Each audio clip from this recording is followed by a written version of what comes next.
Sabi ng iba, o sa totoo lang marami na, hindi tatagal yung 20 pesos na bigas na yan, yung 1 kilong bigas na yan. Tapos yung iba naman, pagkain baboy, yung iba naman, pinapakita na pagkain manok, pagkain hayop. So, ano kaya, ano yun, ano kaya yung isip ng mga taong ganun o yung, ano nga, yung yung ano nila ah, sa mga magsasaka dyan sa Pilipinas. So, ngayon, ganun pa man, ano po nila yan eh, ang dami nila, yung opinion nila. Opinion. So, wala naman tayong, ano magagawa lang natin. Ang magagawa lang natin dyan eh, patuloy po ako. Susiguraduhin ko po na patuloy po pagbibigay po ng encouragement, positibong pananaw sa ating minamahal na bansang Pilipinas, lalo na po dyan sa bigas na ating pangunahing pagkain. So, bagamat man muli natin maririnig ating Pangulo sa dyan po sa part ng Cebu kung bakit, o part ng Visayas kung bakit nauna po ang part ng Visayas mag-spread o magbenta ng 1 kilong bigas sa halagang 20 pesos. So ang ekonomiya po ng Cebu ay talagang aggressive, ano na siya, progressive, talagang angat na talaga. So yan ang pinaka-capital yata, pinaka ano talaga ang Cebu. So tanyag talaga ang Cebu. So pakinggan po natin ang ating mahal na Pangulo kung bakit ang NFA, kung bakit nakayanan o nagkaroon ng alternatibo o di nagkaroon po ng kapangyarihan o nagkaroon ng hindi naman full nagkaroon ng anong maibigay ng sapat na murang bigas ang lahat po ng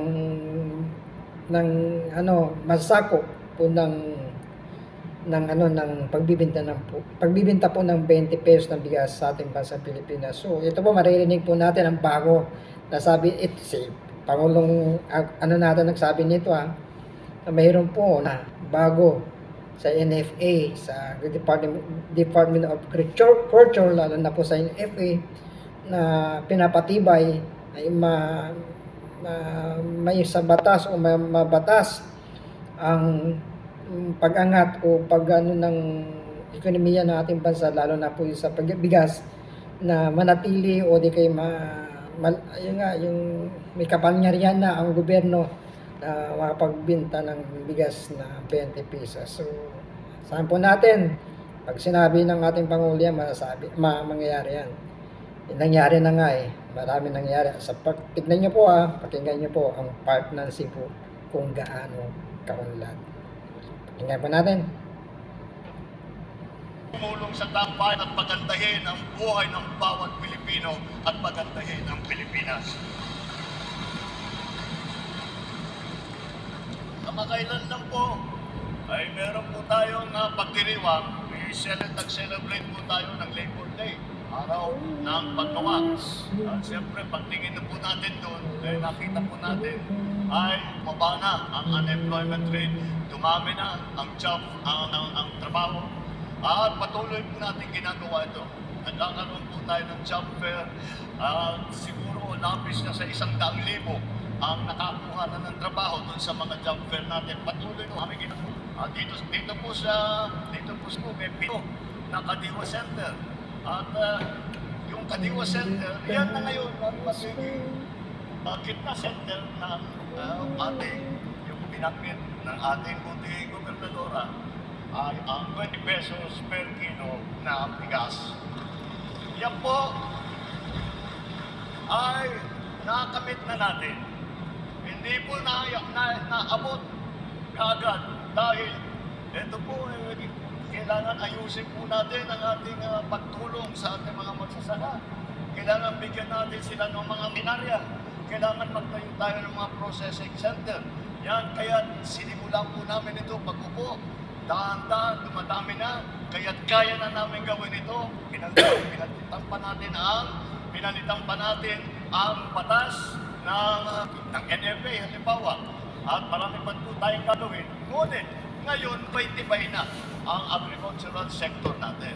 Kaya pinopose ko sa lahat ng mga gobernador ng Visayas na sabi ko, bakit di natin subukan itong 20 pesos per kilo dito sa inyo? At naman, basta't nang napag-usapan lahat naman ng mga ating gobernador ay siyang lahat naman ay sinabi, sasama kami dyan sa magandang klaseng programa. Pero pagtataka kayo, dahil sinabi ng COMELEC, hindi pwede pay 2 to 12, kaya natigil.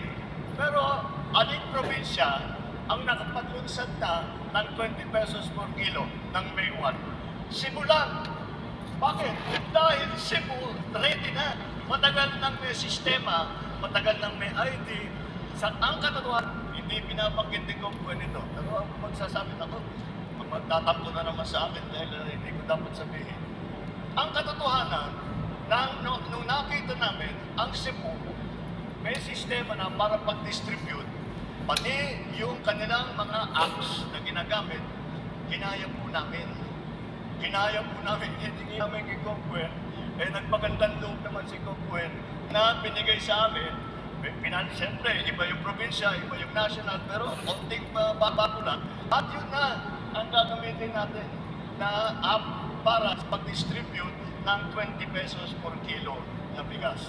Yan po, hindi niya sinasabi, pero kailangan malaman po ninyo na sa ilalim ng malalaking announcement, yan po ang naging trabaho at ang nandyan po, humigit na sa lahat ng usapan na yan.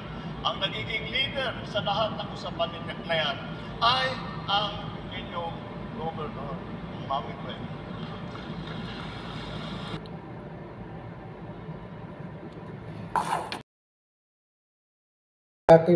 Ang sa akin po ay ako'y magbibigay po ng isang mensahe na isa makakatulong sa bawat sa atin. Ikaw may mararalitang tao o napakayaman, bilyonaryo, upang ang ating bansang Pilipinas ay lalong andun yung progreso, andun yung talagang angkinin natin ang kapayapaan. Subalit ang kapayapaan po ay nasa atin po sa bawat isa. Ang kapayapaan po ay pipili ng bawat isa kung marami po ay na makakamit natin ang kapayapaan o masaganang ating bayan. Ito po ang aking mensahe. Sa bawat pananunungkulan sa ating bansang Pilipinas, wala pong perpekto. Kahit ikaw, hindi ka rin perpekto. Maliban na lang kung ikaw ay perpekta. So, ang sa akin po ay akin lang po, kung inyo rin pong mapapakinggan, tayo sumunod sa bawat batas ng ating bansang Pilipinas. At wala na ibang iba pong tutulong upang umangat ang ating ekonomiya o ating bansang Pilipinas kung tayo rin mga Pilipino. At higit sa lahat, tayo magkaisa sa bawat kabutihan o ikakarangal o ikakaunlad o ikakatanyag at makikilala ang ating bansa kung pupulutin natin, susuportahan natin ang mga mabuting adhikain ng kasalukuyan po namumuno sa ating bansa. Pinili ng ilang milyon na tao yan para pamunuan ng ating bansa bilang ama ng ating bansa. At hindi din lingid sa inyo po na wala nang panawagan lagi ang ating Pangulo kundi ang pagkakaisa. Walang kulay-kulay, walang masakit na salitang binibigkas, ano ba ano natin diyan.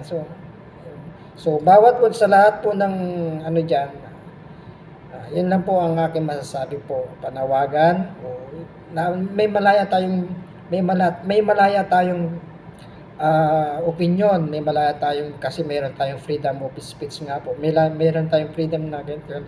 Kahit nga ikaw, malaya kang mayroon kang ugali na ano ganyan, ganito, ganyan. Pero ang pagsuporta sa ating bansa, isa ka sa pinakamalaga na masabi ko na tunay na Pilipino.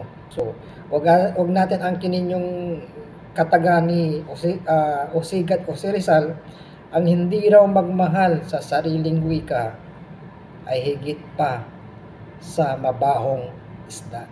So, yan po. Mabuhay po tayong lahat sa mampanig ng mundo, Luzon, Visayas at Mindanao, NCR at sa ibang bansa. So, mabuhay po tayong lahat. Mabuhay ang bagong Pilipinas.